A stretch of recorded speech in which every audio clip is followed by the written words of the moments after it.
नमस्कार दोस्तों, सरकारी ऑर्डर चैनल में आप सभी का स्वागत है। आज हम बात करने वाले हैं नॉमिनेशन फॉर्म के बारे में। बहुत सारे लोग जो अभी गवर्नमेंट सर्विस में हैं, उन सभी ने अपना नॉमिनेशन फॉर्म लगभग भर ही रखा होता है। लगभग हर बंदा अपना नॉमिनेशन फॉर्म भरता है। परंतु अगर आप किसी कारणवश अपना नॉमिनेशन फॉर्म नहीं भर पाए हैं, तो आपको इसे तुरंत भर देना चाहिए, क्योंकि ये एक बहुत अहम फॉर्म है जो आपकी सर्विस बुक में लगा होना चाहिए और इसका बहुत फ़ायदा भी है। आज हम जानेंगे इस वीडियो में कि इसके क्या-क्या फ़ायदे हैं और हम इसे कैसे भर सकते हैं। और अगर आपने अभी तक नॉमिनेशन फॉर्म भर रखा है, तो भी सन 2021 में अभी एक ये नया फॉर्म आया है, आपको इसे अपग्रेड करके ज़रूर भर के लगाना चाहिए। तो ये वीडियो सभी के लिए है, सभी सरकारी एम्प्लॉइयों के लिए है। जिन्होंने फॉर्म भर दिया है, वो भी इस वीडियो को ज़रा ध्यान से देखें, क्योंकि ये नया फॉर्म आ गया है और आपको इसको अपग्रेड कराना ज़रूरी है। तो चलिए चलते हैं अपने स्क्रीन पर और हम आते हैं फॉर्म 1 के ऊपर। तो ये फॉर्म 1 है, जो नया फॉर्म 1 आया है। 30 सितंबर 2021 को ये नया फॉर्म आया है। इसके अंदर पहले हम सिर्फ खाली और अपनी जो ये जीपीएफ का होता था, जीपीएफ के लिए और इंश्योरेंस, 3 चीज़ों के लिए इस नॉमिनेशन फॉर्म को भरते थे। ये कॉमन फॉर्म है और ये इन 3 चीज़ों पे एप्लीकेबल होता था। इसके अंदर 2021 में एक नया चेंज आया है, एक्स ग्रेशिया पेमेंट।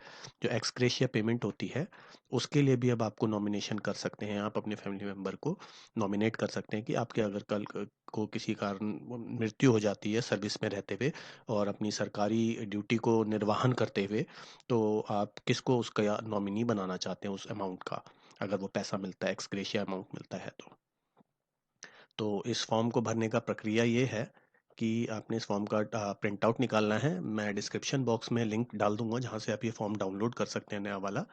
और यहाँ पे आपको आई के आगे जो गवर्नमेंट सर्वेंट है, उसने अपना नाम लिखना है इसके अंदर। जो भी सरकारी एम्प्लॉय है, वो अपना यहाँ पे नाम लिखेगा। उसके बाद वो नीचे आएगा। अब इसके अंदर ये जो 4 ऑप्शन आ गई हैं, तो आप अगर चारों ऑप्शन के लिए एक ही कॉमन फॉर्म भर सकते हैं। और अगर आप चाहते हैं कि अलग-अलग फॉर्म भरें, तो हर जितनी भी आप अलग-अलग नॉमिनी बनाना चाहते हैं अलग-अलग पेमेंट्स के लिए, उतने अलग-अलग फॉर्म आपको डुप्लीकेट में भर के जमा कराने होंगे ऑफिस में। तो अगर आप मान लीजिए एक ही फॉर्म भर रहे हैं, तो मैं उसके बारे में बता देता हूँ आपको। आपने ग्रेच्युटी का भर रहे हैं, तो आप 1 पे टिक कर देंगे, ठीक है ना। अगर आप जीपीएफ के लिए कर रहे हैं, तो आप 2 पे टिक कर देंगे। और इसी प्रकार अगर आप इंश्योरेंस के लिए कर रहे हैं, ग्रुप इंश्योरेंस के लिए, तो आप 3 पे टिक कर देंगे। और अगर चौथा एक्स ग्रेशिया पेमेंट के लिए कर रहे हैं, तो एक्स ग्रेशिया पेमेंट के लिए कर देंगे। इसमें ये वाली बात है कि अगर आप चाहते हैं कि भाई मैंने पहले 3 के लिए तो ऑलरेडी कर रखा है, तो सिर्फ आप खाली चौथी ऑप्शन पे टिक करके उसको भी जमा करा सकते हैं। वरना आप चारों ऑप्शन पे टिक करें। वैसे जो सही तरीका रहेगा वो यही रहेगा कि आप चारों ऑप्शन पे टिक करें और फिर उसके बाद इसको जमा कराएं। हम नीचे चलते हैं। इसके अंदर अब ऑप्शन आती है पहला। पहला कॉलम है name, date of birth and address. जिसको भी आप नॉमिनी बनाने जा रहे हैं, आपको उसका नाम, डेट ऑफ बर्थ और उसका एड्रेस इस कॉलम में भरना है। उसके बाद उससे आपकी क्या रिलेशनशिप है, वो आप कॉलम 2 में भरेंगे। और कॉलम 3 में भरेंगे आप उसका शेयर।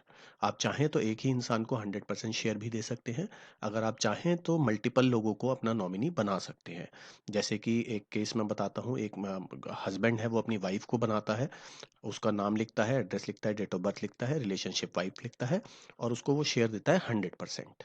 तो वो यहाँ पे 3 में 100% लिख देगा। परंतु कोई ऐसा हो सकता है कि वो चाहता है कि 50% मेरी वाइफ को जाए और बाकी 50% मेरे बच्चों को जाए। तो उस कंडीशन पे वो लिखेगा अपनी वाइफ का नाम, date of birth, address, relationship में लिखेगा वाइफ, सेकंड में लिखेगा यहाँ पे उसका 50% शेयर, फिर नीचे बच्चे का नाम, उसका डेट ऑफ बर्थ और उसका एड्रेस, उसके बाद उसकी रिलेशनशिप सन है या डॉटर है वो, और 50% शेयर। तो आप इसमें आपको कोई रिस्ट्रिक्टेड नहीं है कि आपको एक ही आदमी को बनाना है। आप 2 आदमियों को भी बना सकते हैं, 3 को भी बना सकते हैं। ये आपकी इच्छा अनुसार होता है। इसके बाद आ जाता है कॉलम 4। कॉलम 4 में हम उस आदमी का डिटेल भरते हैं। अगर मान लीजिए आपने कॉलम 1 के अंदर किसी भी इंसान को जिसको नॉमिनेट किया है, वो 18 साल से कम है, माइनर है, तो माइनर होने पे उसका एक हमें कस्टोडियन बनाना पड़ता है कि अगर आपको कुछ हो जाता है तो ऑन बिहाफ ऑफ, जब तक वो माइनर है, तो उसके बिहाफ पे कोई पेमेंट को रिसीव करेगा। तो यहाँ पे उसका नाम, उसकी डेट ऑफ बर्थ और उसका एड्रेस आएगा, जो इंसान उस माइनर के बिहाफ पे वो पैसा रिसीव करेगा। पैसा माइनर को ही मिलता है एक तरीके से, बट उसके बिहाफ पे वो डॉक्यूमेंट्स लिखने के लिए, क्योंकि लीगली वो जो माइनर होता है वो लीगली किसी भी चीज़ को साइन नहीं कर सकता। इसलिए यहाँ पे हमें उस माइनर का एक वो कस्टोडियन बनाना पड़ता है। इसके बाद आ जाते हैं कॉलम 5 पे। कॉलम 5 है name, date of birth, relationship and address of alternate nominee.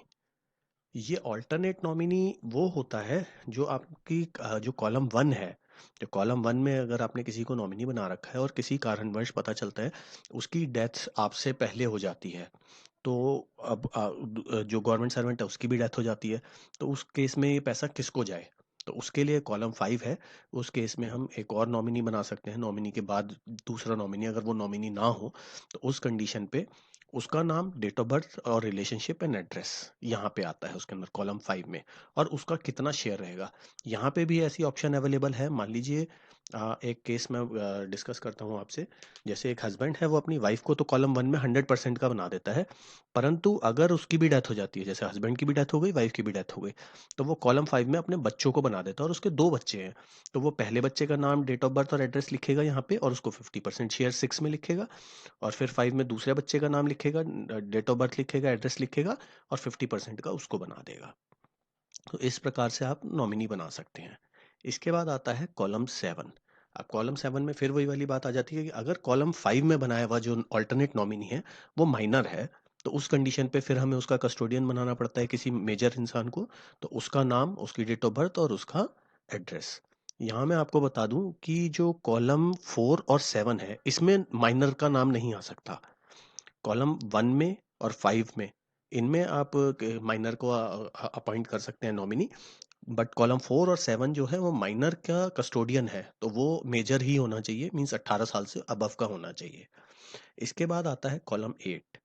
Column 8 में हमारी जो कंडीशंस होती हैं कि किस कंडीशन पे जो हमने नॉमिनेशन दिया है वो इनवैलिड हो जाए। तो इनवैलिड होने के अमूमन जो 2-3 कारण होते हैं। वो पहला होता है कि अगर मान लीजिए जिसको आपने नॉमिनी बनाया है उसकी डेथ हो जाए, तो पहला कारण ये रहता है। दूसरा कारण होता है कि डाइवोर्स, जैसे स्पाउस के केस में, हस्बैंड है या वाइफ है, तो उसके केस में कि अगर उन दोनों का डाइवोर्स हो जाता है तो उस केस में ये इनवैलिड हो जाए। और तीसरा होता है अनसेन, अगर किसी की दिमागी दिमागी कंडीशन ऐसी नहीं रहती है कि वो किसी को निर्णय लेने के लायक हो, तो वो अनसेन कहलाता है। तो उस अनसेन कंडीशन में भी उसका नॉमिनेशन इनवैलिड हो जाए। तो ये 3 कंडीशन नॉर्मली होती हैं। इसके अलावा अगर आपको कोई और कंडीशन लगती है तो नीचे कमेंट्स बॉक्स में मुझे ज़रूर बताएं। और अब हम चलते हैं आज से आगे। इसके बाद आपको प्लेस और डेट, जिस स्टेट से आप भर रहे हैं इस फॉर्म को, आपको उस स्टेट का नाम लिखना है, डेट लिखनी है, और उसके बाद जो गवर्नमेंट सर्वेंट है वो अपने यहाँ पे सिग्नेचर कर देगा। उसके बाद नीचे वो अपना फ़ोन नंबर लिखेगा। इसके बाद हम आगे चलते हैं। इसका जो पेज 2 है, पेज 2 जो होता है वो ऑफिस के लिए है, ऑफिस इसको किस तरीके से डील करेगा। तो इसमें 2 इंपॉर्टेंट बातें लिखी हुई हैं। पहला तो जो भी कॉलम आपसे रिलेटेड नहीं है उसको आप स्ट्राइक ऑफ कर दें, मीन्स उसको खाली ना छोड़ें, उस पर डैश का साइन लगा दें, और उसके बाद जहाँ लास्ट खत्म होता है वहाँ पे आप लाइन भी डाल दें। उसके अलावा जो ये नॉमिनेशन फॉर्म है ये आपको ना डुप्लीकेटिंग में भरना है। इसको आपने 2 कॉपी में भरना है, और ताकि एक ऑफिस में रह जाए, और एक जो फॉर्म है बाद में भर के साइन होके आपको भी मिलती है इसकी एक कॉपी।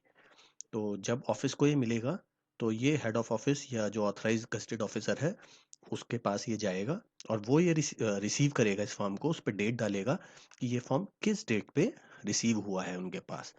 फिर उसके बाद वो यहाँ पे टिक करेगा, जैसे आपने ऊपर टिक किया होगा कि किस किस चीज़ के लिए आप कर रहे हैं, जैसे ग्रेचुटी के लिए कर रहे हैं, जीपीएफ के लिए कर रहे हैं, इंश्योरेंस के लिए कर रहे हैं, या एक्स ग्रेशिया पेमेंट के लिए कर रहे हैं। अगर आप चारों के लिए कर रहे हैं तो वो चारों पे टिक करेगा। उसके बाद यहाँ पे फिर अगेन वो गवर्नमेंट सर्वेंट का नाम लिखेंगे कि किस गवर्नमेंट सर्वेंट से उन्होंने रिसीव किया है। उसके बाद उसकी डेजिग्नेशन लिखी जाएगी, यहाँ पे उसका ऑफिस लिखा जाएगा, वो किस ऑफिस में है। और उसके बाद जो नॉमिनेशन फॉर्म है वो आपकी सर्विस बुक में उसकी एंट्री की जाती है। तो उस एंट्री की डिटेल्स यहाँ पे आती हैं कि किस पेज पे उसका आपका एंट्री करी गई है इस नॉमिनेशन फॉर्म की, और किस वॉल्यूम में करी गई है उस वॉल्यूम का। जैसे अगर वॉल्यूम 1 है आपकी सर्विस बुक की, तो वॉल्यूम 1। कई बार ऐसा होता है कि सर्विस बुक जिनकी सर्विस ज़्यादा हो चुकी है, तो दो दो सर्विस बुक की अल्टरनेट कॉपी लगी होती है, तो उसको वॉल्यूम 2 कहलाएगा। तो वॉल्यूम 2 के पेज नंबर, किस पेज नंबर पे है सर्विस बुक के, उसकी एंट्री करेगा। उसके बाद वो अपना नाम लिखेगा, साइन करेगा, डेजिग्नेशन लिखेगा और ऑफिस की सील लगाएगा, और उसके बाद यहाँ पे डेट डालेगा।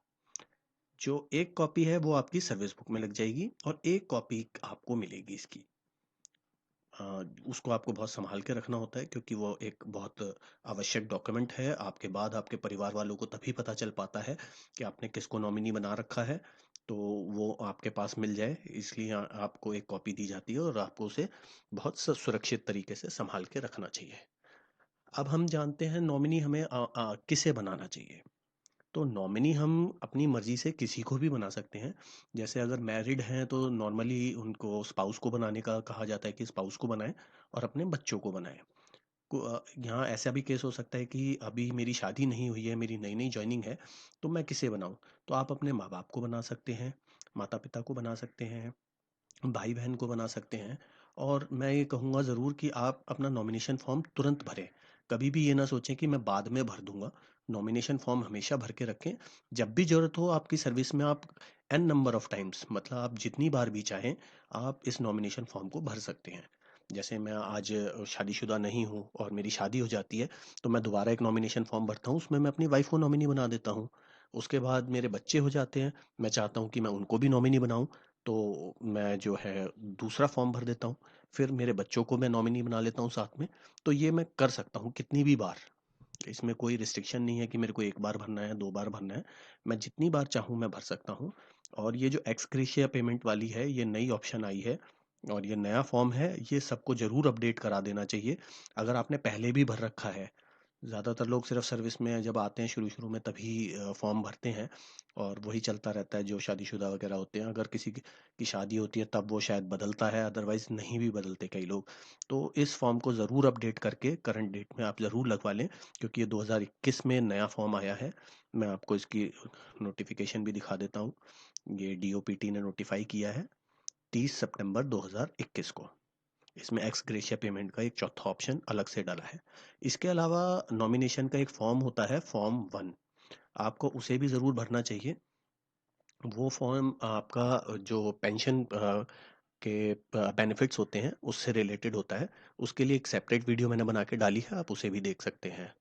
और अगर आपको मेरी ये जानकारी महत्वपूर्ण लगी हो तो कृपया इसे लाइक करें, शेयर करें और सब्सक्राइब कर दें, ताकि आपको लगातार इस टाइप की जितनी भी नई नई गवर्नमेंट के ऑर्डर्स और ये आते हैं, उसके बारे में आपको संपूर्ण जानकारी मिलती रहे।